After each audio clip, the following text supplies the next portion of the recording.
Never judge a book by its cover, for at times, when digging a little deeper, you may uncover true greatness. That is a lesson I was taught watching a certain maid, a VTuber of two rich yet contrasting sides that can both endear and amaze you in equal amount. Walk with me as we reminisce on this legend who has journeyed over to the VTuber Elysian fields, a star alongside other legends of the past, a VTuber of relentless determination, a VTuber of squishy adorableness, a VTuber of great prowess, a VTuber whose actions inspired others to rise in their wake, and an early pillar for one of the biggest agencies in the VTuber industry's history. This is the one once called Minato Aqua. Meet Minato Aqua, an onion-looking cute maid whose shyness and introversion are certainly matched by her short stature. Don't expect her to do any chores though, for she is a clumsy maid lacking any cleaning or cooking skills. Oh, you mean a maid cosplayer?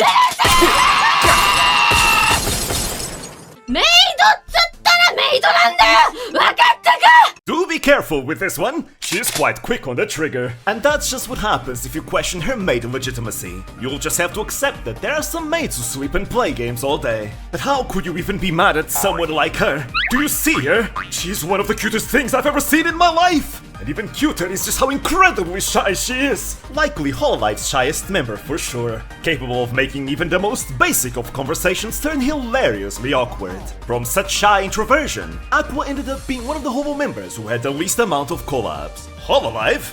More like Sololive! Although over the years, Aqua's internal growth allowed her to steadily break out of her shell. And every interaction she had with someone else was truly wonderful. They grow up so fast! Although that certainly does not apply to her physique, for Aqua is known for being a very short and light girl. The number 44.5 has continuously come to haunt her. All the physical growth she ever wished for ended up going somewhere else. Besides being the embodiment of adorableness, Aqua was certainly not known for being the brightest. There's a reason as to why she's frequently called Bakwa. In Yuzuki Choko's academic quiz, in which she tested many VTubers in their general knowledge, Minato Aqua ended up scoring the lowest of every Hololive member. 1 measly point! Yes! A score she shares with Nishisanji's Setsuna and Nanashi Inku's Sekshiru Miko. Viewers beware, for you two will have your brain cells drained away if you listen to Aqua's stream BGM for too long. All these factors combined, her adorableness, her shyness, her clumsiness, her bad communication skills, her loss of brain cells, make Aqua a prime target of teasing by her friends, both in and out of Hololive. I mean, how could you not resist the temptation of tormenting this tiny onion? 怖いの？喋ってよ。アクア。佐々木なんでツイッター携帯ブラウザで入ってるの？ブラウザの何がおかしいの？ロームでもいいやんな。My absolute favorite piece of Aqua tormenting certainly has to be the hilarious event known as the Marin Hell Incident. What's this? 4 Marins? Who's the real one? Who will Aqua choose? Vote now with your phones! マリンです。先輩。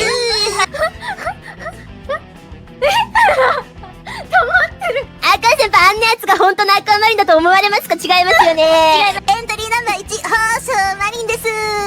はいはいはいはいはい。エントリーナンバー2、放送マリンです。はいはいはいはい。エントリーナンバー3、放送マリンでちゅー。はいはいはいはい。エントリーナンバー4、放送マリンです。で、誰が本物か当てればいいってこと？ということですね。ということですね。あはーい。あはーい。待ってわかんないって本当に。あはーい。あはーい。もうだって。頭がおかしくなりそうだ。放送マリンです。パラダイスですね。ここは。うるせえ。愛されてよ。3帰るんですか？待って帰るんですか？さあマリンちゃん？そうです。私は放送マリンです。赤先輩ありがとうございます。Whoops! Seems like she got the wrong one. アクア先輩、見損ないましたよ。白髪だよ、3番は。白髪のこちらさ。そうですね、2番ですね、船長は。アクア先輩。Ah yes, I always knew Fubuki sounded more like Marin than Marin herself. But trust me when I say that Aqua is truly a wonderful idol, and all you have to do to believe me is seeing her perform on stage. When it comes to music, she's got quite a few original songs, Aqua Hero Palette being her most iconic. My favorite songs are definitely Stay Blue and Cassiopeia, both songs which make an appearance on Aqua's official visual novel, Aquarium. Seriously, if you love cute idol pop songs, definitely take a listen to her entire discography. And those are just her solo original songs, for she's also got plenty of covers and collab songs too. Aqua is a really good singer, but trust me when I say, we're just scratching the surface of Aqua's talents.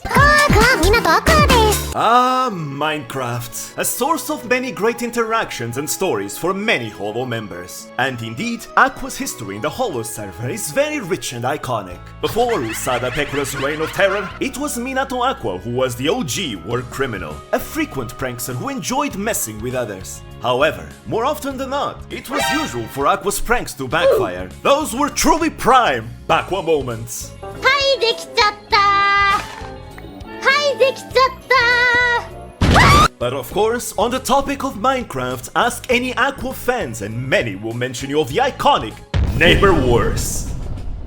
It all began when Minato Aqua discovered that fellow Gen 2 member Murasaki Shion had built a house next to hers. Aqua was quite astonished at Shion's construction, bringing awareness of the difference in the level of civilization between their respective homes, and finally noticing how Shion's tall house covered up the sun in such a way that Aqua's house pretty much got no sunlight.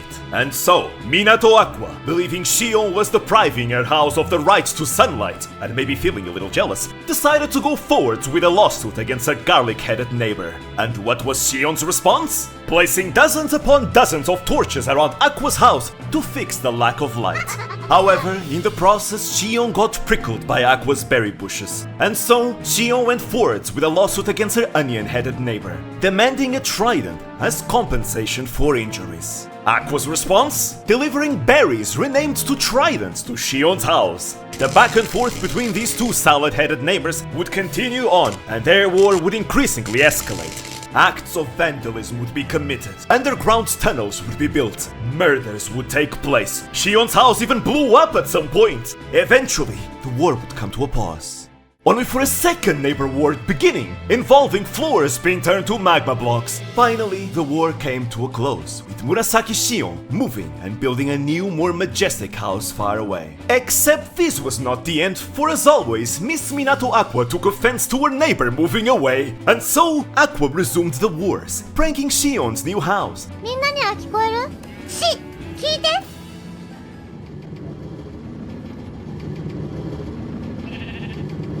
この素敵なハーモニー、2期生オーケストラ、トロッコハーモニー。こねー。素敵。Resulting in many likewise memorable moments. え？ど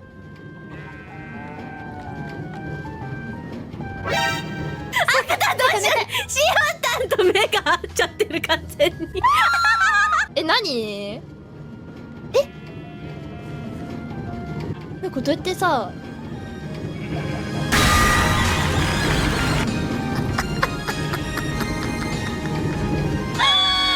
But the neighbor wars were merely one of the many events in Aqua's history in the Holo server. Throughout the times, both during and after the neighbor wars, Minato Aqua had constructed a vast network of underground tunnels and hideouts, connecting to many other members' houses as well as other locations. This underground network would be built again in the new server, with multiple intricate secret entrances hidden all over the Holo city, to the point where some Holo members could see themselves stumble into the tunnels by complete accident, much to their confusion.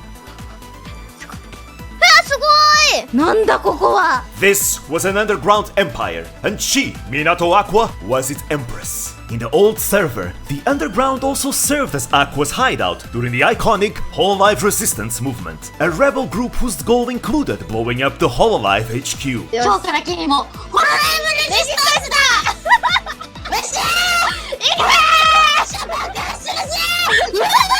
With Matsuri's aid, Aqua managed to lure Tokino Sora to her intricate underground hideout, with Matsuri guiding Sora through the many secret passages in it. At last, Sora and Aqua were face to face, and so, wishing to settle who would hold the title of Archangel of Hololive, Aqua laid out her challenge. However, 反逆者なの？そう、ホロライブのレジスタンスということで。じゃあ敵だね。a legendary moment had been born as the iconic phrase from Sora proceeded to destroy Aqua's fighting spirit. いいか、ソラちゃん。In the end, Sora was victorious, and Aqua was abandoned by her only resistance member, Matsuri. But this would not be the only time Aqua ran an organization in the Holo server. One cannot forget the founding of her very own Minecraft construction company, Akukin Kensetsu. In the history of the old Holo server, at its peak, Akukin Kensetsu was one of the juggernaut construction companies, originally being founded for the joint construction of the iconic ship Aqua Marine Go. This was a time of great growth and prosperity for Minecraft construction companies, and nonetheless, it was only a matter of time until they would come to clash. In the history of the old Holo server, this would culminate in the arc known as the Kensetsu Wars. For quite a while, Usada Kensetsu had been a project entirely conducted by its founder, Usada Pekora. But even still, Usaken already had an impressive construction repertoire of many useful resource buildings. At this time, Hololive Indonesia's Muna Hoshinova had been affiliated with Akukin Kensetsu. However, Muna's fateful meeting and resulting friendship with Usaken's CEO, Usada Pekora, would end up in Usaken's poaching of Muna from Akukin. This would mark the rise of Usada Kensetsu's great power and influence, and the massive escalation of the tensions with its rival Akukin Kensetsu. Akukin CEO, Minato Aqua, directly protested against Usaken. 返せ But in spite of the protests, Muna Hoshinova was adamant in joining Usaken as Pekora's right-hand woman. This defeat suffered by Akukin was a wake-up call to Minato Aqua, who believed Akukin needed a rebirth and a change of its approach, especially after comparing her simple dirt HQ to Usaken's fancy-looking HQ. As such, Aqua proceeded to blow herself up. よろしくお願いします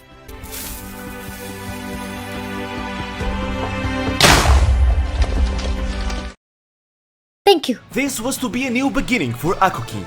Due to the CEO's lacking communication skills, Aqua employed the aid of her second-in-command Honsho Mari and Human Resources Director Okami Mio to conduct interviews in order to recruit new members. And while Marin and Mio loved nothing more than to tease the little onion, over time Akukin Kensetsu managed to employ the largest roster of Holo members at its peak, with members such as Yuzuki Choco, Aki Rosenthal, Yozora Mel, Roboko, Yukihana Lami, Airani Yofi, Amane Kanata, and Momo Suzunene, and even Inomai Nanis and Gaurgura, though theirs were much later additions. Inspired by Usaken's map art logo, Aqua created a new map art logo for Akukin, and with Mio's aid, Akukin's greatest project was to be undertaken: the building of a new and impressive HQ.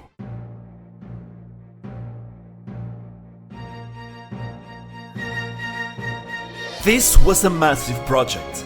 Each Akukin employee would have roughly 30 minutes to construct their own additions to the Akukin office, and they would stream their building process one after the other, adding their own charm and personality to it. This project additionally saw the guest appearance of Akukin's ally, Shiranui Flare, CEO of Shiranui Kensetsu, at the time a small rising star construction company. The foundation was built by Aqua, followed by the genial builder Flare's absolutely beautiful kitchen, Lami's small but well-constructed toilet, Mel's relaxing outdoor bath, Yofi's cute and stylish cafe, Choco's cozy stone onsen, Kanata's sans-looking face of the CEO, Marin's dangerous TNT throne room, Nene's I Love Akukin walls and rooftop jungle tree area, Mio's aquarium, and Aki Rose's decorated basement room. Following this relay, the HQ would be continuously improved upon, resulting in a truly wonderful office full of personality and charm, a collective effort representing the newly reborn Akukin Kensetsu, which is very comparable to Usaken's own Pekoland project later on. This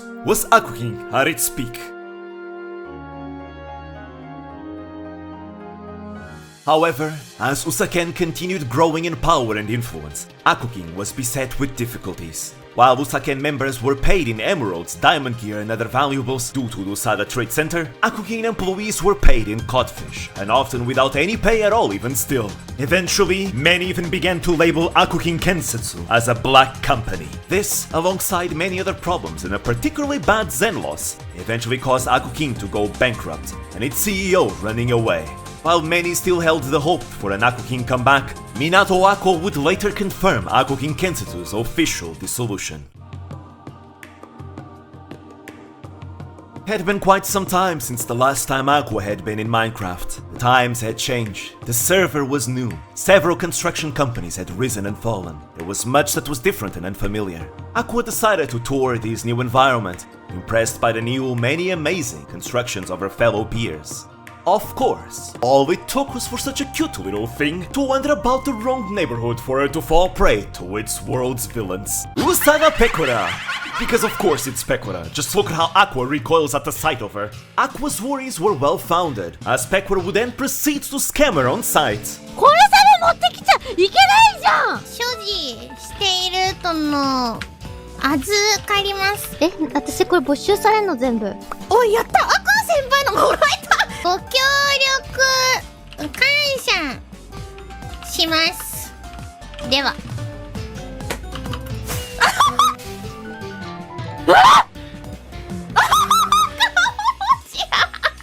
She was also lured and fed into Pecora's warden. これ死ぬじゃん。それが高い。あいて！わったか！いった！Which happened again and again. おい！ちょっと待って！冗談ペコですやん、アクア先輩。It's joke, Minecraft joke. Which was followed by Sakamata Chloe also scamming Aqua as soon as they met. 新手のなんかぼったくりに合ってる。Pecora and Chloe then team up and continued to torment Aqua until she finally hit her breaking point. これどうしたらいいんだろうな。殺しとくか。この後、ミナとアクアをマイクラで見た者は誰もいない。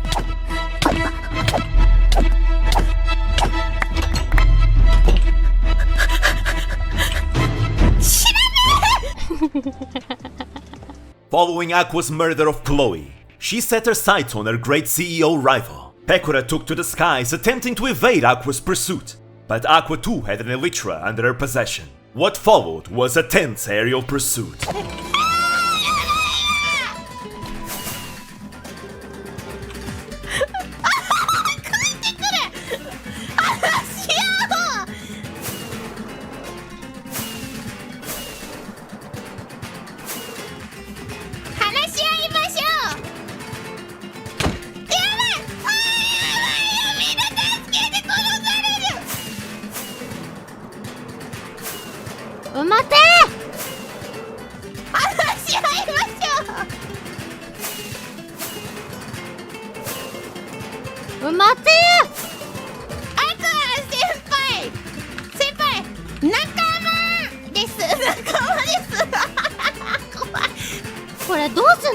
Eventually, Aqua gave up the pursuit and Pecora suggested for the three of them to settle the matter with a fistfight, to which they all agreed. But Aqua knew better than to go into the ring with such troublemakers unprepared. So she pulled out a diamond sword she had hidden in an inventory and killed both her scammers. Thinking she'd won, she logged out of the server. However, she had left all her other items inside a chest, which Pecora promptly took. Never change, Bakwa. And so, Aqua's settling into the new server would take place. All of what I just said are merely a few major episodes of the vast history that Minato Aqua had in the Minecraft Holo server. There is so much that this is simply scratching the tip of the iceberg. But while Minecraft has been a major pillar of Aqua's many activities, it is not by far the only one. You see, Aqua's relationship with video games is quite deep. And it is exactly in the stage of gaming that this gaming maid shows truly stellar excellence. Indeed, this small cute thing might just be the single most threatening mouth-breathing thing in Hololive when it comes to video games and competition.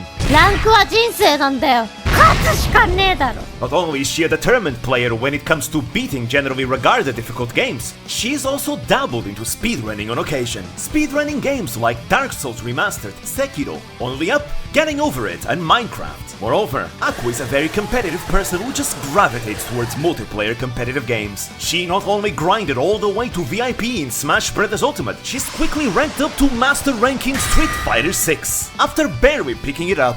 And also apparently peaked at Diamond 1 in League of Legends. Yes, this cute little thing is a League player. And then, out of nowhere, Aqua shows herself to be quite capable of kicking ass even in Valorant. Because of course she is. In the month leading to her graduation, she would then organize a small Valorant event, a showdown of agencies between Hololive, Nijisanji, and VSaikyo. Here, Aqua proved herself to be quite the force to be reckoned with. And of course, this leads me to a topic that at this point may as well be a tradition in this channel: Mario Kart. As many frequent viewers of this channel already know, the Holo New Year Cup is an annual Mario Kart tournament and likely one of the biggest collab events in Hololive. But what some may not know is that Minato Aqua was the founder of the Holo New Year Cup. Organizing the very first tournament has paved the way for this wonderful tradition. Taking place on November 10th of 2019, the tournament saw the participation of 20 members. At the time from Gen 0 all the way to the 3rd generation of Hololive, the tournament was hosted in Sakura Miko's channel, and the participants would be divided into 2 groups, with the top 5 in each group advancing to the Tsuyo Cup, while the bottom 5 would go on to compete in the Zako Cup. Aqua herself was a competitor in this tournament, and she went on to become the very first legend in the history of the Holo New Year Cup. Truly, Aqua's skills far surpass that of any other. And while other members such as Shirakami Fubuki, Nekomata Okayu, and Usanda Pekura fought quite ferociously too, Aqua was just too powerful. The battle was a bit closer in the preliminaries, where Aqua ended up winning with 42 points, with Fubuki being the closest to her with 35 points. However, in the Tsuyo Cup, Aqua allowed herself to unleash even more of her power, as she proceeded to dominate the Tsuyo Cup, placing first in 3 out of 4 races and a narrow second place finish, winning in the end with an outstandingly massive 14-point gap between her and second place. She was the unmatched overlord who ruled over at the top of her throne, the Zeroth founder from which the tradition had originated from, and one to inspire in others a desire for victory. As such, as is tradition in this channel, I have come to tribute Hololive Mario Kart legends with titles befitting of their deeds. For Aqua, I have come to name her the Zero Overlord, Daitenshi Minato Aqua, the Zeroth founder from which all came from, and the original champion who built the throne and then conquered it herself. 2020 was a busy year, and as such no tournaments took place. With the dawn of 2021, the second Holo New Year Cup would come to grace us at last. And here a new legend would be born, a worthy one, rivaling that of the reigning monarch atop her throne. Determined to become strong, Hoshimachi Suisei underwent intense training, doing anything she needed to improve at the game. Finally, the day had arrived. On January 11, 2021, the Hololive Cup, now renamed to its current name, Hololive New Year Cup, would take place. Champion Minato Aqua was placed in Group A, while the newly reborn Hoshimachi Suisei competed in Group C. As was expected, here too the Zero Overlord would give the world a show of power which awed and amazed all who witnessed her exalted performance. Without mercy, Minato Aqua took first place in every single race of Group A, always with a tremendous gap between her and everyone else. At this sight, it seemed like there were none who could keep up with such a legend. Yet, the fighting continued. Eventually, it was Group C's time to race, and here the rising star Hoshimachi Suisei relentlessly pursued victory, a shooting star no longer to be underestimated. She had managed to qualify to the Tsuyo Cup, placing first in Group C, barely above the fierce competitor Nekomata Okayu. And so, the time had come for these two relentless forces to meet in the Tsuyo Cup.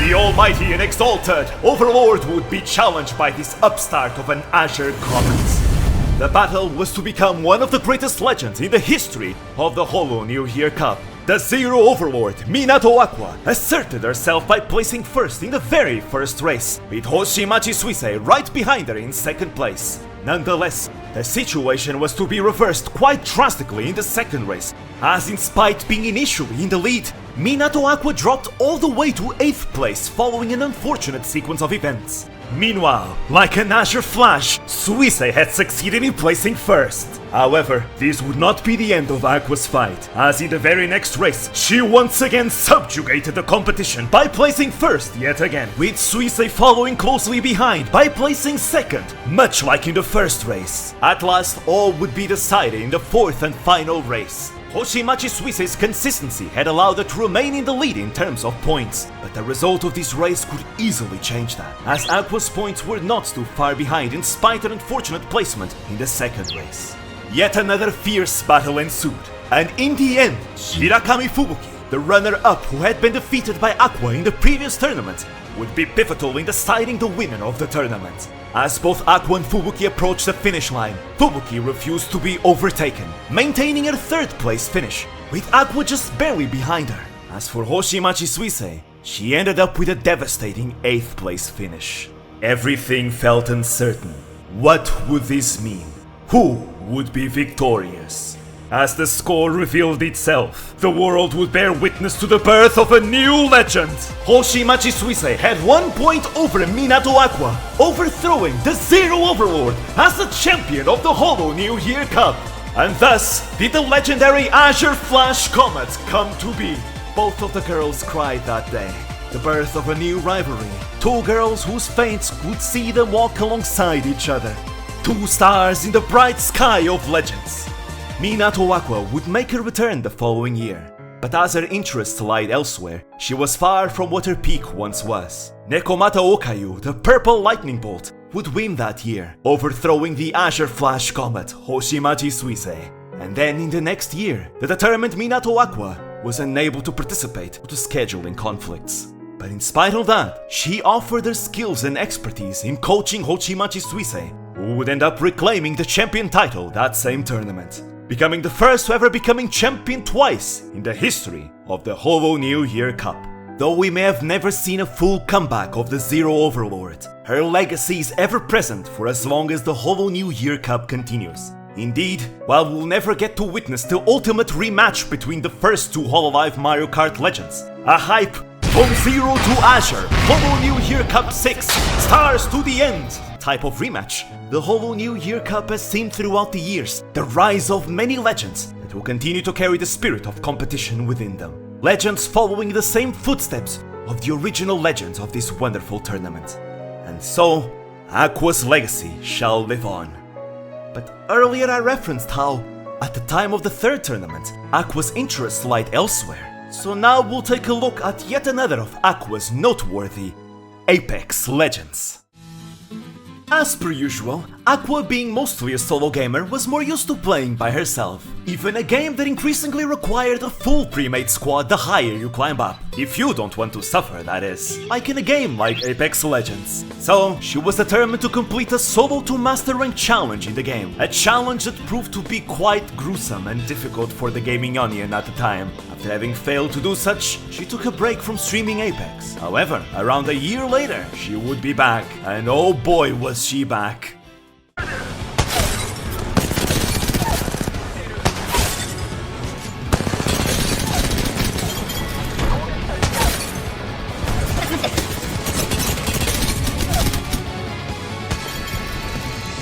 You see, there is a reason why I tend to compare Minato Aqua and Hoshimachi Suisei so much. Both of these girls are relentless, determined grinders that will do whatever it takes to improve at something they take an interest in, and they are both fast learners who above all know how to learn. During the time Aqua had taken a break from streaming Apex, she had in actuality gone through a secret training arc. And suffice to say, the newly reborn Minato Aqua was better, faster, stronger, more accurate and knowledgeable in just about every way. More importantly, her playstyle had become incredibly more aggressive than before. She was just so fast and hard to hit, coupled with an incredibly aiming and tracking ability that had such lethality. One would have to be incredibly skilled to be able to defeat her in a neutral 1v1 duel. It was simply absolute bliss to witness her lay complete waste to the battlefield. 勝ちに来たっていうのが正直な気持ちですね。It is no exaggeration that in terms of pure Apex mechanical skill, Aqua is the single most threatening and ravenous thing in all of Hololive production, whose skills are recognized as such even by hardened veterans like Holostars Astaleda. Ever heard of the saying, kawaii on the streets, senpai on the sheets? Well, for Aqua it's cute beats killer streaks. And with such an incredible performance, and a certain major VTuber tournament coming up, a lot of hype was built surrounding Aqua's potential participation. I am talking about none other than the VTuber Most Cooperative Tournament, or VSaikyo for short.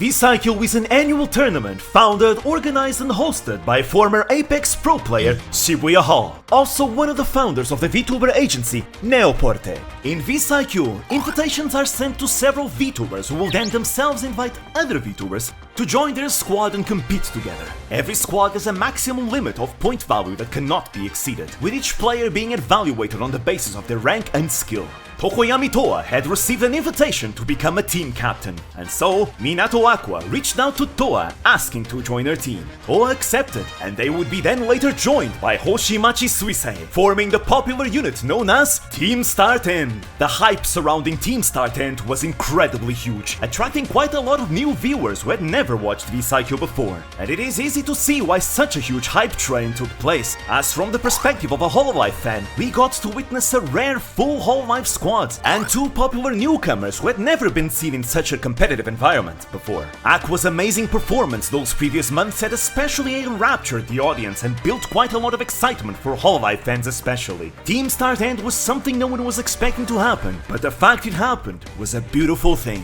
Of course, this is VSaikyo we're talking about, and much in the same way I tend to hype the Holo New Year Cup by how intense it is. Oh boy, let me tell you about VSaikyo. It should be said that over the years, VSaikyo has gotten increasingly sweatier and more intense, with multiple teams being coached by pro players and everyone determined to win. But above all that, many of the participants themselves are notorious for being VTubers of incredible skill, who themselves should not be underestimated. At this point in time, there were many VSaikyo legends, hardened warriors who'd fought many intense battles, who would meet Minato Aqua with all they had. Legends like Virtual Gorilla, an Apex Predator whose great skills played a major part in becoming the champion of the third tournament just a year prior. For his mechanical prowess, excellent leadership, and the ability to train and bring out the best of his teammates, he was seen by many as the strongest of all participants going into the fourth tournament, and is recognized as a major threat every single year.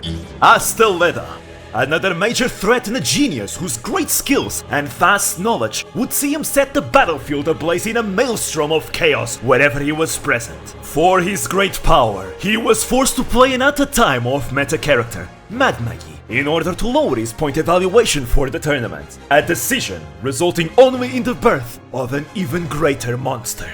Kaga Sumire, one of VSpo's strongest Apex players. Though an eccentric with an unpredictable mind, she's a highly calculated competitive veteran, known for being capable of turning the tables when the odds are stacked against her. Her shotgun play is beautiful as it is deadly, and she can excel and play her best in any given role, making her a truly adaptable teammate that can fit into any team. Tachibana Hinano, another of VSpo's strongest Apex players, and a former Apex Predator that is solid in just about every way. While she may no longer be at her prime, she's a highly experienced veteran who is nonetheless still a force to be reckoned with, and yet another threat that should never be overlooked, as otherwise one could quickly find oneself utterly trampled beneath her heel. Every so often, those old instincts kick in, and she puts on a dazzling performance. Kurumi Noa, yet another of VSpo's strongest Apex Predators, and one who's quite terrifying when she's in complete focus, and likely one of the most driven VSpo members when it comes to improving her skills. Should you back her into a corner, you may just find out why she is often called the Clutch Queen, as she has been known to wipe entire squads when she's left as the last one standing. She's aggressive, calculated, and with a deadly aim that makes her dangerous at any range. Just 1 year later, she would end up leading her team to victory in the 5th VSaikyo Tournament, as well as making it to Apex Predator after that. Pakael, the champion of the very first VSaikyo Tournament, whose genius game knowledge and skills are comparable to Asta Leda's. He is a methodically patient and opportunistic player, able to lead even inexperienced teams to victory. While he is often cursed with misfortune during the actual tournament day, he has a habit of dominating the scrims leading up to it, and will be a truly terrifying opponent should he bring out such lethal performance to the big day. Yuki Chihiro, Nishi-sanji's apex queen, whose knowledge allows her to very well punch above her weight class, on top of being an experienced leader who had become the champion in the second VSaikyo tournament. Her improvement throughout the years has been quite noticeable, and she only continues to grow stronger and stronger, regardless of whatever form she may take. Shirayuki Raid, another highly skilled player whose deathly prowess had allowed him to score the most kills in the third VSaikyo just a year prior. And honestly, I could keep going on and on with how many absolute threats and experienced competitors these tournaments have. Kuzuha, Kanae, Naraka, Hoshikawa Sara, Natsuiru Matsuri, Hayun, Utai Meika, basically every single VSpo member, and the list goes on and on and on. All these VTubers would prove to be dreadfully fierce opponents, and all of them had far more experience in a customs environment due to being such frequent competitors in the many Apex tournaments of the JP competitive gaming VTuber scene. On top of it all, Team StartEnd was one of the teams that did not opt to get themselves a coach, but at least they did have Tokoyami Toa, who herself had been a staple VSaikyo competitor since the second tournament, who could guide their less experienced teammates in a tournament environment. Indeed, while Minato Aqua may have been the most skilled member in Team StartEnd, this sort of team competition environment was not something she was used to, which would prove to be Team StartEnd's greatest challenge to overcome.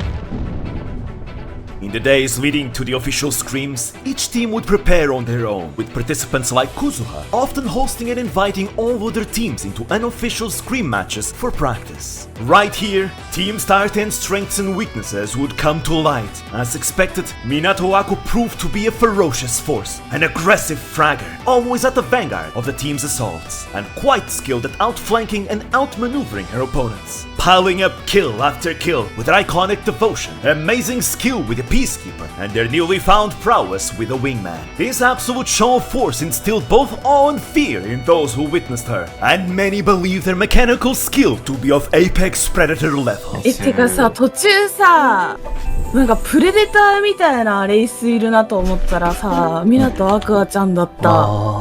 しかもなんならアクアさん、そう本当に多分出場者で一番強いやばいと思ってるな。ソロマスかっこいいよな。いやかっこいいよ。いや女性ソロマスマジかっこいいね。かっこいいよね。アクキンマスターアクキンマスター強えマジで。ただ二面さんがもうちょっと強くいけなかったね。うまっ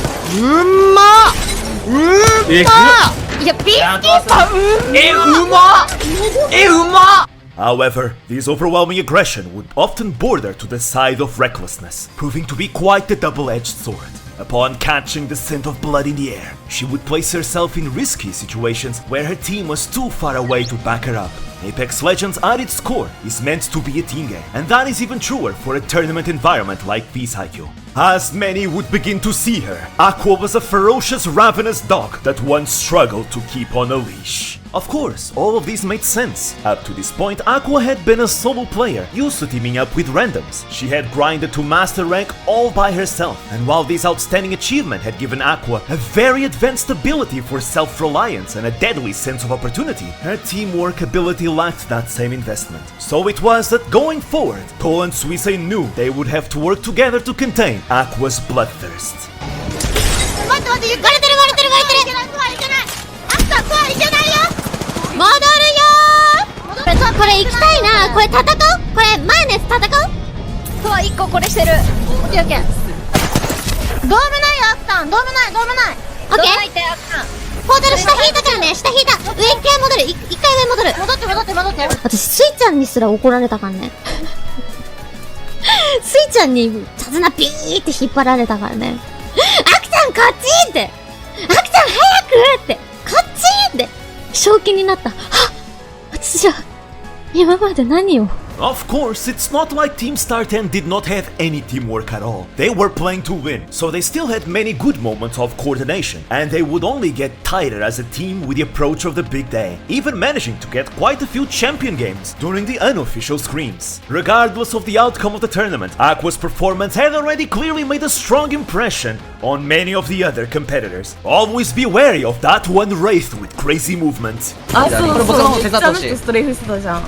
動きが分かったよ、マジで。 There's even this one insane moment where Aqua dodged every single wingman shot fired at her by Tachibana Hinano. And mind you, Hinano is a super strong player with a deadly aim among other things. If even someone as incredibly strong as Hinano is struggling to hit Aqua, that just tells you how crazy good Aqua's movement skills really are. Of course, that's not to say Aqua is invincible in a 1v1 encounter. As I've established, VSaikyo has many amazingly skilled VTubers, and it certainly is not a one-person show. It's just that, more often than not, Aqua being such an amazing duelist, she was more likely to win such 1v1 encounters. She was recognized as one of the most mechanically skilled participants, and many compared her to V-Gorilla, himself a mechanical god. Even still, those who did not match her in pure physical skill could still do so in many other ways. Most of the master rank players were at Aqua's level in some way or form, and even if their movement or aim were not as good, they more than made up with it with game knowledge, experience, better teamwork, or something else. We can observe that in Aqua's 1v1 against fellow master rank, Yuki Chihiro, both players in a shotgun fight, Peacekeeper versus Mastiff.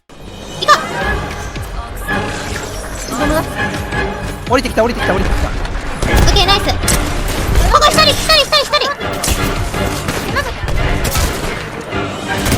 なんかジム入ってくるこれ。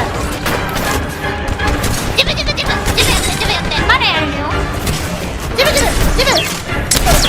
人やった。いや強いよ。これジム1やジム。オッケー。まだやってる。うわごめん。ですわれ。ごめん、ちょっとごめん。ジムは手伝いでる。エスポ、ここ来た。守る。やつから引いていい。守る。これ。まだ。2人いるから。エース来たわ。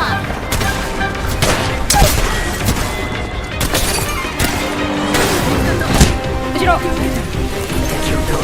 ピースナイチのここ。ここ。抜いてある。ここ。肩張ってくよ。こっちで。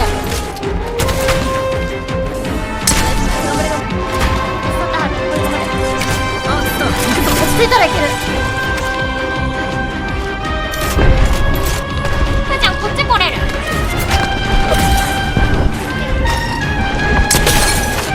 こっち行こう。頑張る。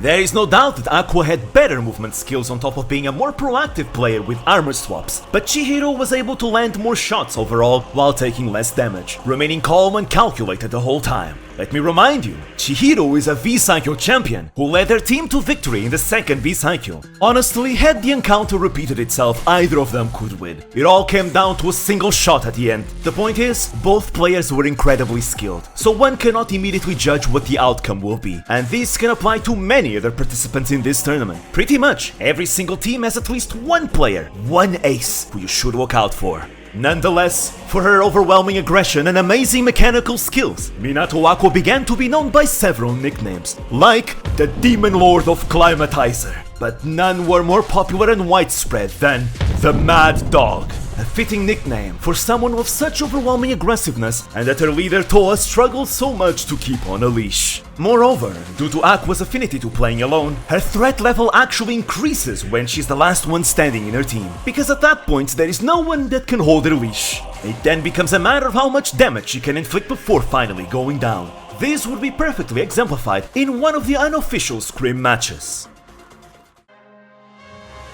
April 8th, 2022.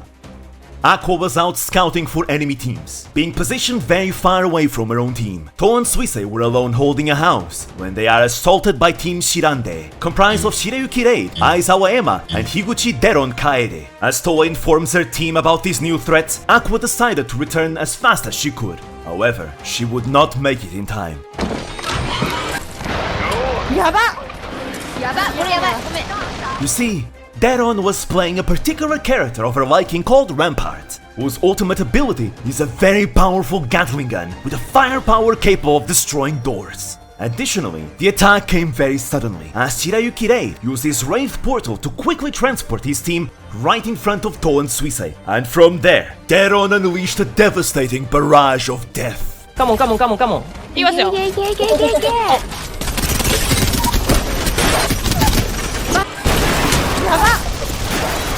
やばいごめんしますね今。やばい。ごめん。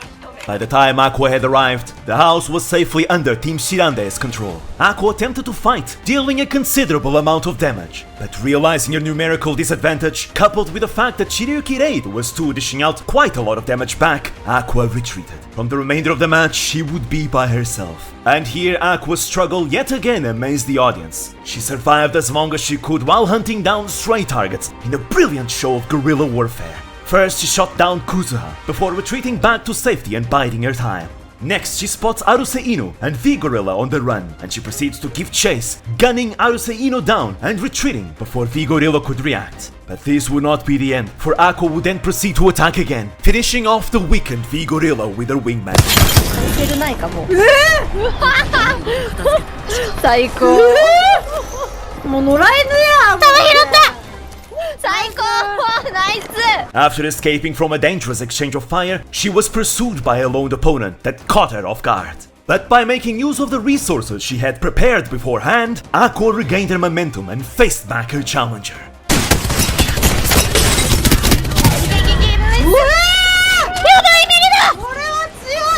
What a show!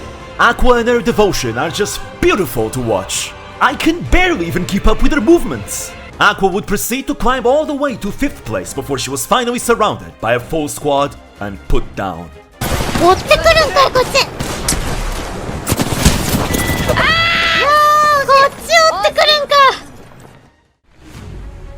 Yet, in spite of having such a strong ace, were Team StartEnd to have any hope of winning this tournament, they would still have to work on their own teamwork, as well as avoiding being picked off while split up. However, the effort was there. This could be immediately observed on day 1 of the official scrims leading up to the tournament day. Team StartEnd placed quite low in the first rounds, but their performance would then begin to improve, culminating their 3rd place finish in round 7, their highest placement for the day. Compared to the previous matches, one could notice they were indeed playing better as a team, which was what allowed them to finally start to place higher. They would place 8th out of 20 overall for that day, which is certainly not bad for the first day of official scrims. But it's worth remembering that Team StartEnd was not the only one improving, and as such, StartEnd knew they needed to improve much more than that. On day 2, StartEnd ended up in 10th, with their best round being round 6, in which they placed 3rd yet again with 11 kills, 9 of which had been acquired by Aqua, truly living up to a reputation as an absolute menace. On day 3, StartEnd placed 9th with round 6 being yet again their best round, so close to victory at 2nd place, in which they acquired 9 kills, 6 of them belonging to Aqua.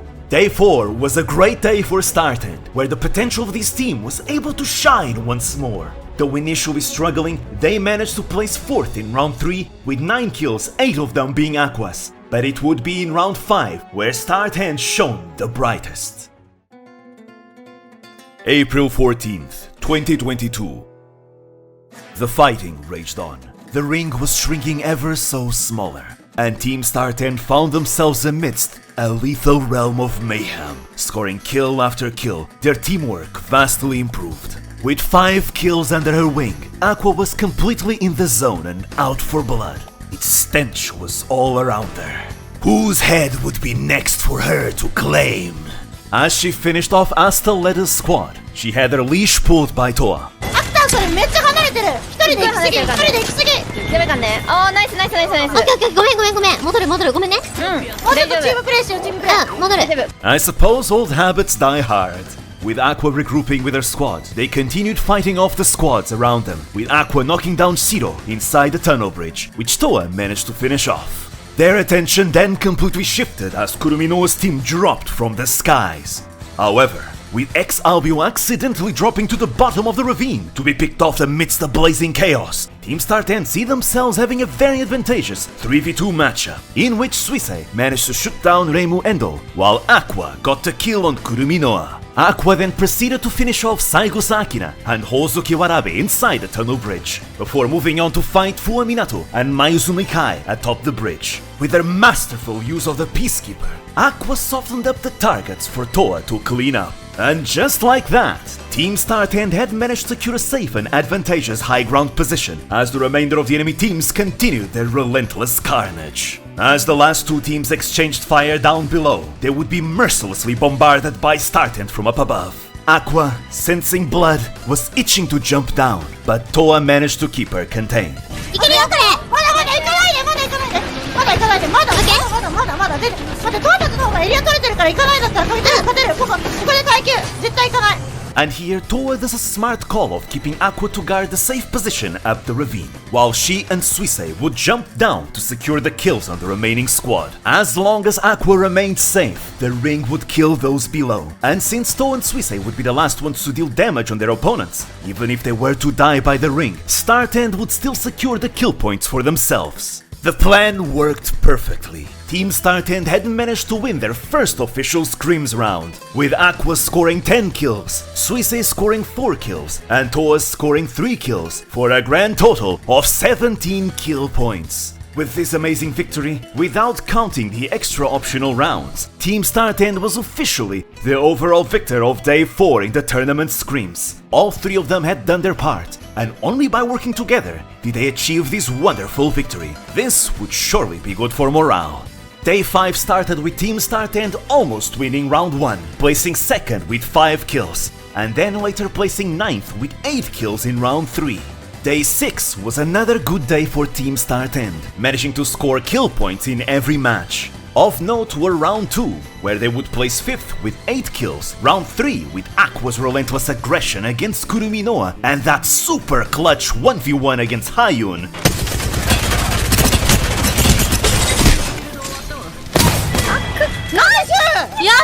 Before Aqua being sniped by V-Gorilla.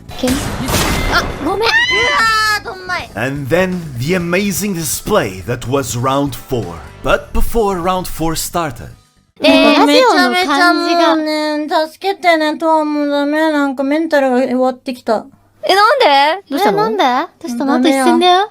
プレッシャーが今やばいかも。もう素直に言うとマジで今プレッシャーがやばい。何言えもう吐きそうなんだ今。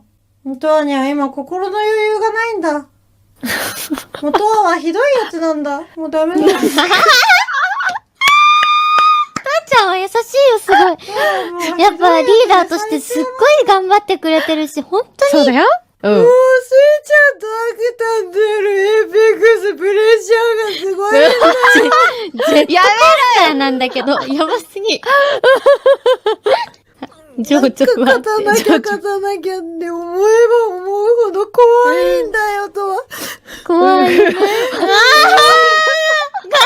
きして。どうしたの違う、なんか勝ちたい。二人でやるんで、エーペックスすごい楽しいし、努力も面白いんだけど、なんか、怖いんだよ、ほんまに。いや、怖いよね、怖い。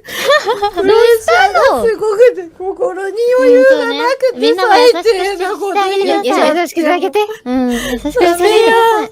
たっちゃんはね、こう見えてもね、繊細な部分があるんです。大丈夫Unexpectedly, the pressure of the tournament was beginning to get to Toa. The pressure of winning such a competitive tournament, of being 3 massive VTubers, carrying the hopes of their many passionate fans. The pressure of not wanting to disappoint those who believed in them, and for Toa specifically. Also the pressure of leading and guiding her less experienced teammates for what was no doubt one of the teams with the highest expectations placed on them, with so much heated discussion surrounding it. This pressure felt overwhelming.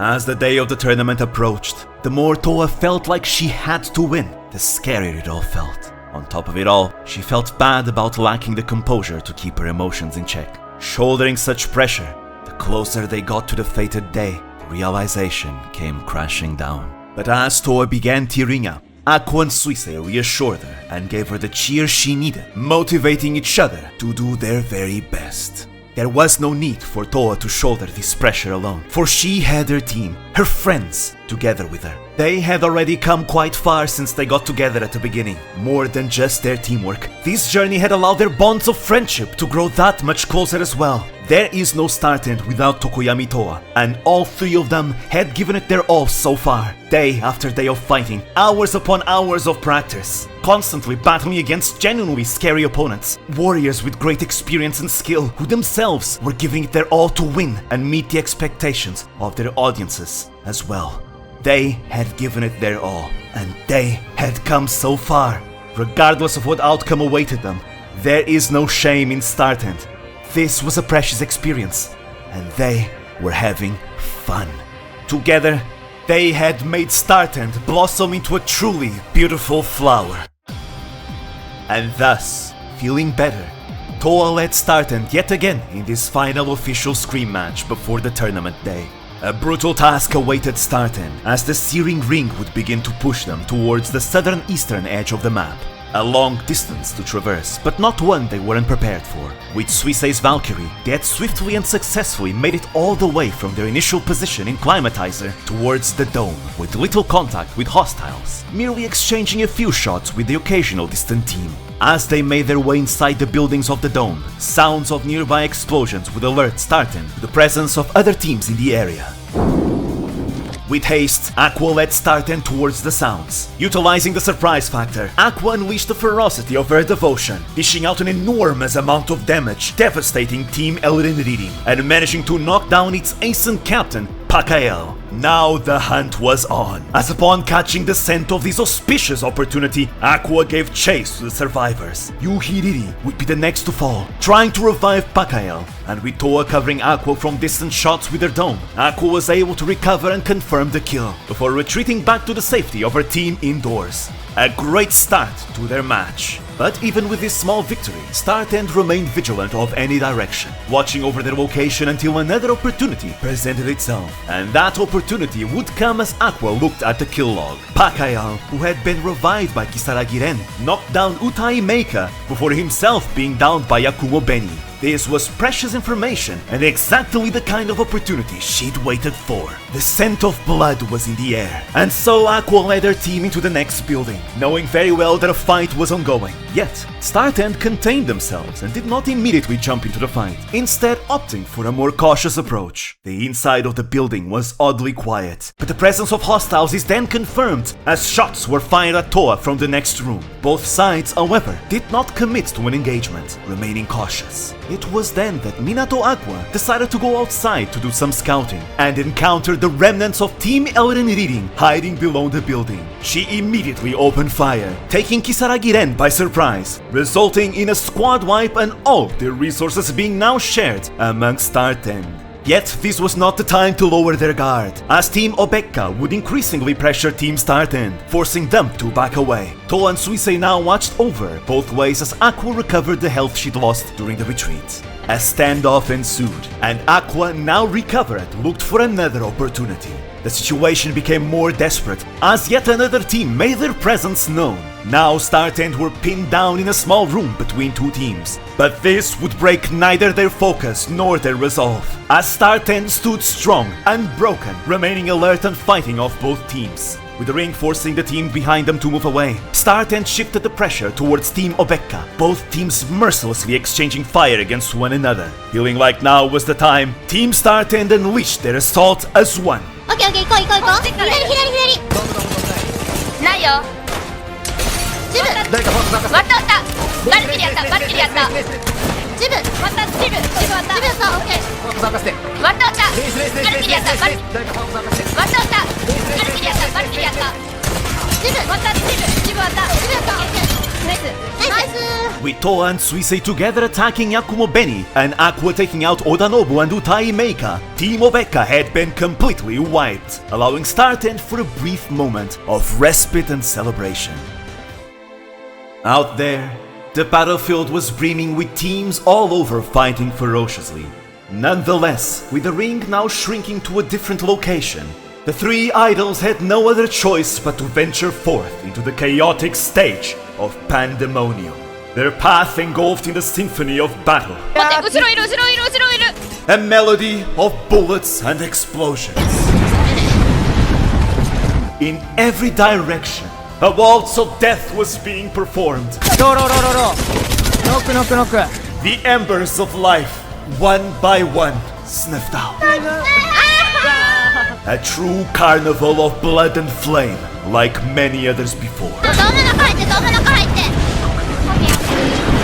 ょっと待ってねちょっと後ろに行ってない To some, this could be perceived as hell itself. But to the many over the years, whose bonds had grown amidst the fires of struggle, determined to push each other beyond their limits, always willing to welcome new arrivals and challengers, sharing in both victory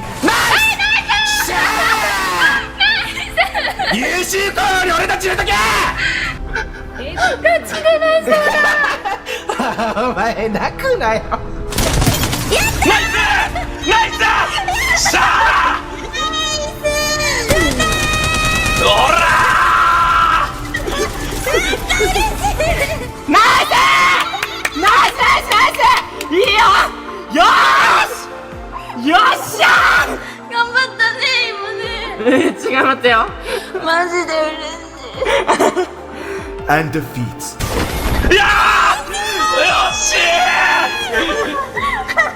バリキリやったバリキリやったいやごめんよしよしはい This was home, and all in it, a family.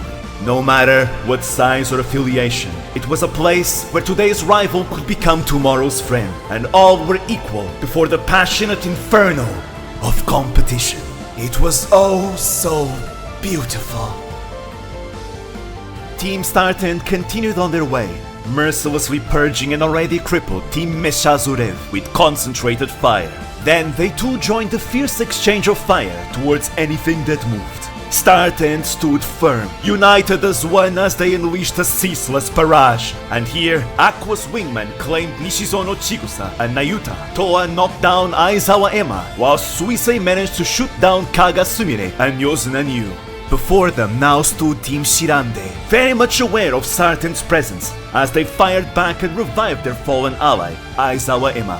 For a while, the two teams prepared and gathered their strengths, knowing full well that a decisive clash between the two was inevitable. Spearheaded by Aqua and under the covering fire of Suisei's missiles, Team StartEnd committed to a spirited offensive against Team Shirande. Toa and Suisei are able to keep Shirayuki Reid's attention, while Aqua's deadly prowess with the Peacekeeper devastated the remaining teammates around the flank, knocking down both Higuchi Kaede and Aizawa Emma. And so, Shirayuki Reid had no other choice but to make his escape. Their troubles were far from over, however. Quite the opposite. The situation was about to rapidly deteriorate into a desperate struggle, as the ring was about to shrink and Team StartEnd was still not in the safe zone.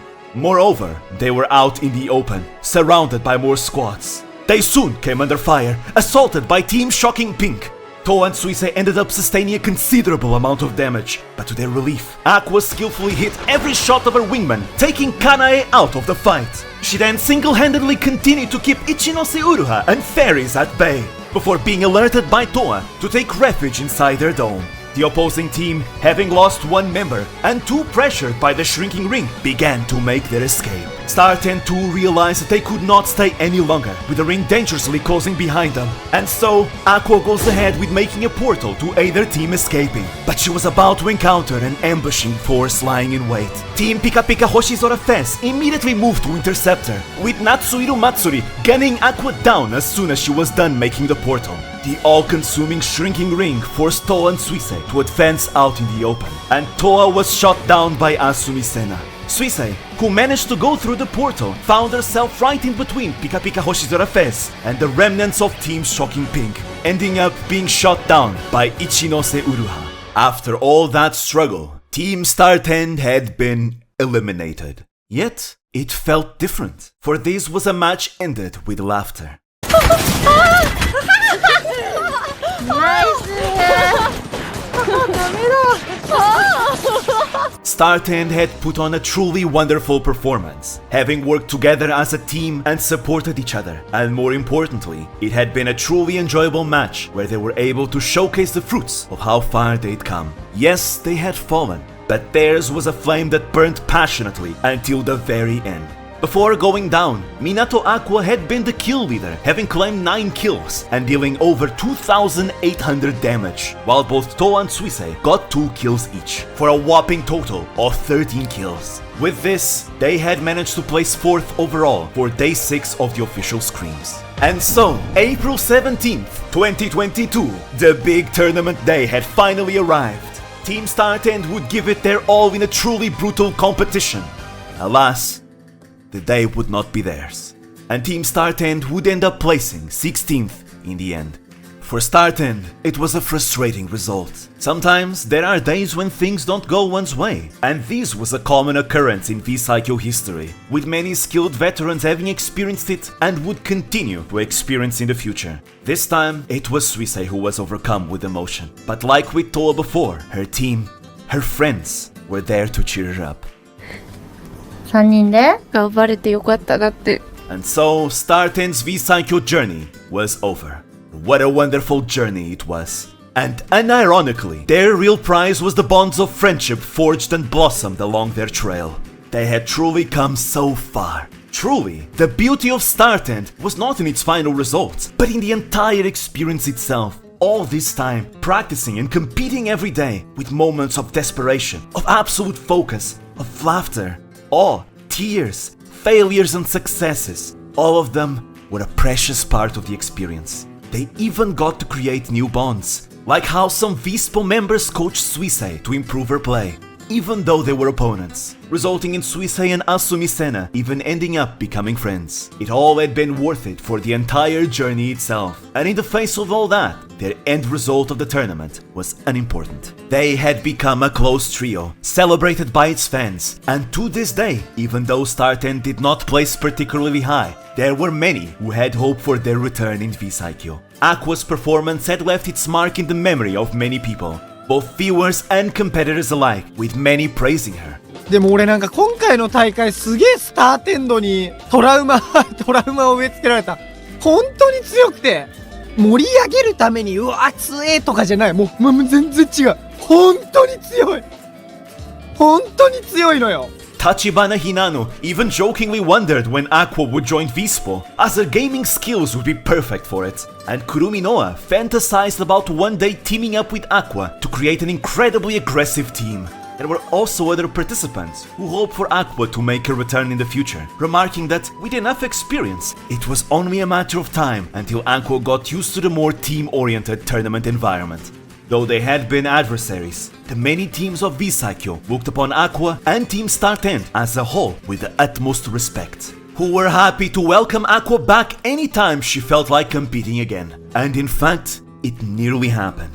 Fast forward to 2024, the 6th Apex VSaikyo Tournament had been announced by Shibuya Hall. Team StartEnd were actually feeling like making a return, and as was revealed later on, Shibuya Hall even made a direct invitation for Aqua to become a team captain, as he too wished to see her compete again. The timing wasn't right, as the tournament would take place the very same month as Aqua's graduation. As much as Aqua wanted to participate, she ultimately chose to spend her last month in Hololive with her fans and friends, as participating in VSaikyo would take too much of her time due to the practice and scrims. Nonetheless, Team StartEnd's participation was a special moment forever to be treasured in the history of Minato Aqua, one that I will always look back fondly upon. And by the way, Aqua would later succeed in ranking up to Master Rank solo yet again, because she's insane like that. She has liquid gaming flowing through her veins. Aqua's skills had remained solid, and everyone would be in for a treat whenever the mad dog was unleashed. アクターの笑い声ディボーションみたいで草。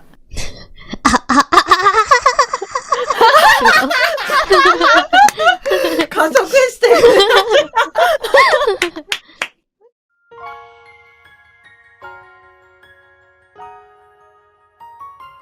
Minato Aqua was a truly beloved VTuber, not just by her fans, but many other VTubers alike.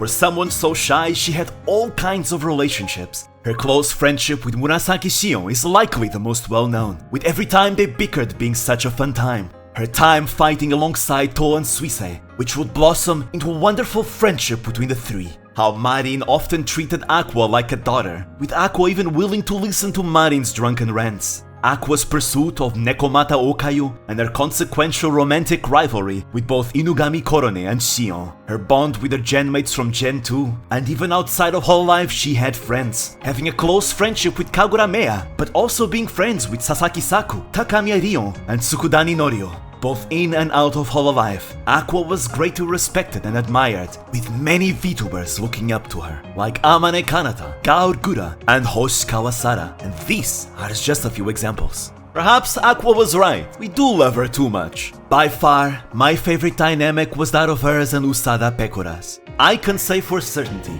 that Akupeko is my favorite duo in Hololive, and one that I always treasured whenever I got to see it. Began with Pekora making careful efforts to approach Aqua here and there, and though Pekora is a habitual tsundere, it seemed like Aqua was responding positively. Before we knew it, these two were already messing with each other, competing, collabing, and just in general enjoying themselves. It may have been brief, at least on stream, but Pekora truly did her best to include and interact with Aqua all the way to Aqua's graduation, from the Sisyphus race between the two, to the Minecraft hardcore challenge, and many other moments. Seeing these two together never failed to put a smile on my face, and I just hope their friendship will continue to blossom even post-graduation, even if I do not get to see it anymore. As a parting gift, Pekora immortalized Akupeko in the Holo server, and that moment just hit me right in the feels. Minato Aqua was a pillar of early Hololive, one of the talents which greatly contributed to Hololive's growth, one which inspired many other VTubers along her journey, becoming one of the most beloved VTubers in the industry. So much happened in her 6-year career, this video, long as it is already, barely even scratches the surface of her history. She became an SSR ship in Azure Lane, was included in a Sword Art Online video game, a series that she loved very much, was a Red Bull ambassador, and even released her very own visual novel Aquarium. Seriously, I cannot recommend it enough to any Aqua fans out there. It just has so much soul and love poured into it, and it has a surprisingly amount of depth. Aqua, Marin, and Fubuki's voice acting performances were truly amazing and of professional quality, and Aqua would even end up gaining a Famitsu award for her voice acting performance in it. I can already tell the nostalgia is going to hit me like a ballistic missile whenever I play it going forward. Her growth as a person throughout these last 6 years is very visible, and one can say for sure that she left Hololive as a stronger person, even improving her communication skills compared to the early days. Up until the very end, Minato Aqua burned passionately, releasing song after song, collaborating with as many VTubers as she could, doing all kinds of fun activities and challenges. It was a busy month, but one worthy of celebration. It all culminated in her final stream, a graduation concert that saw her transformation into a legend. Her graduation stream broke the previous record of the most live viewers, with over 700,000 live viewers, with some even saying it neared 1 million at some point. Her graduation stream was watched by all kinds of people, and even many other VTubers, be them indie or corpo, showcasing just how beloved this shy gaming maid really was. And it was such a great concert, seeing the participation of many JP Holo members, ending with her singing her very first original song, Aqua Iro Palette, audibly fighting tears all throughout. And honestly, I couldn't hold it in either. To be quite frank, there's still so much more that could have been said, but all of that will be available out there, on the internet. The clips, the streams, the songs, the games, the references, the memories, for as long as people remember it, it shall never go away. It's sad to see her go, but Minato Aqua will live on in many more ways than one. In her final stream, Aqua asked her fans not to forget her. I do not believe such a thing will be possible. And how could we forget her? Even still, it is my wish that 100 years from now on, VTuber fans of the future look back to this video and discover the VTuber once known as Minato Aqua. That more than just Minato Aqua existed, they may have a good look at who she was and what she did, what legacy she left behind. And what a legacy did she leave behind, forever to become part of VTubing history, a VTuber forever to be remembered as a legend.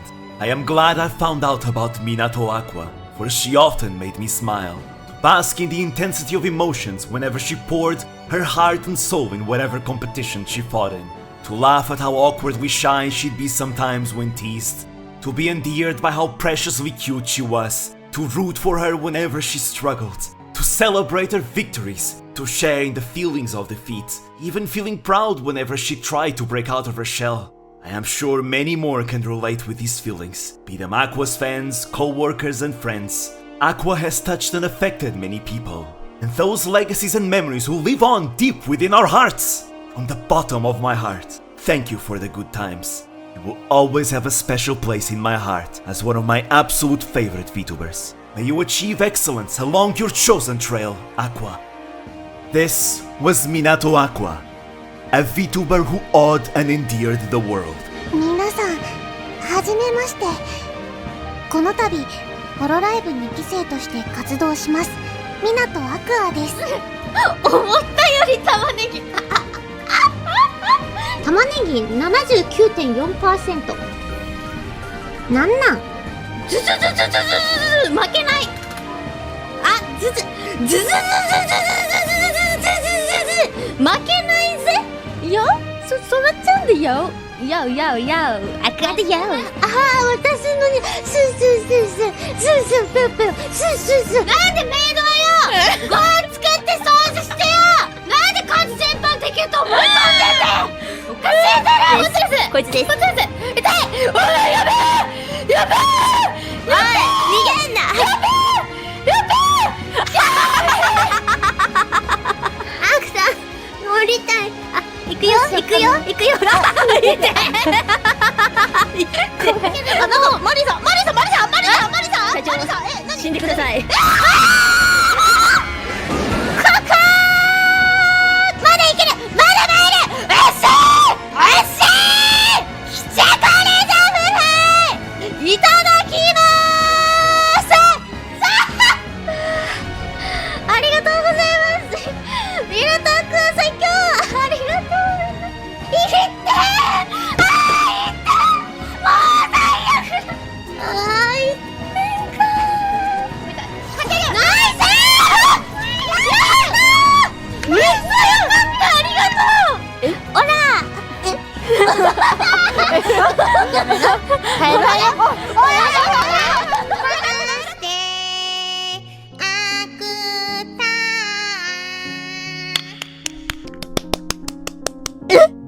5周年おめでとう。ありがとう。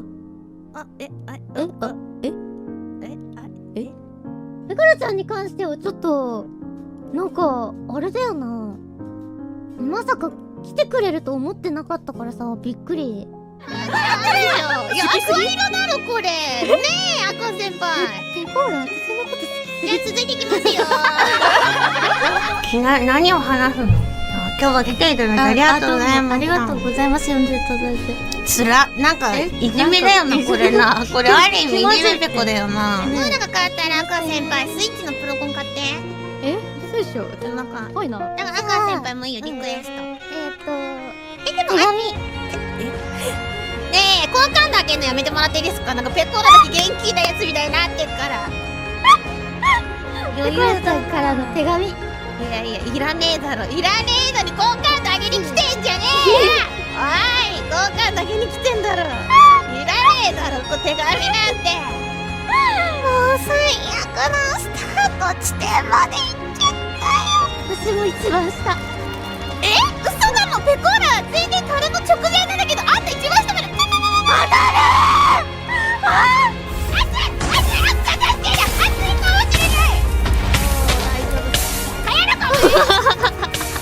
おいマジか。ペコーラいつもありがとう。ペコちゃんへこの1週間前から企画してくれて本当にありがとう。進行や準備などすごく大変だ。やばい、泣きそうかも。この企画のおかげでいろんな人と絡めてとても楽しかった。犬より。おいあくんだ、ペコーラのこと好きすぎだろお前なあ。ペコちゃん泣いちゃった。ペコちゃん泣いちゃった。泣いてない全然泣いてないよ。そんな嬉しくて泣くと思う。まさかペコちゃんが本物のアスナだったなんて。マジか !27 億円のスタジオ爆発するか。それ最後にやっぱ夢を叶えてもらえ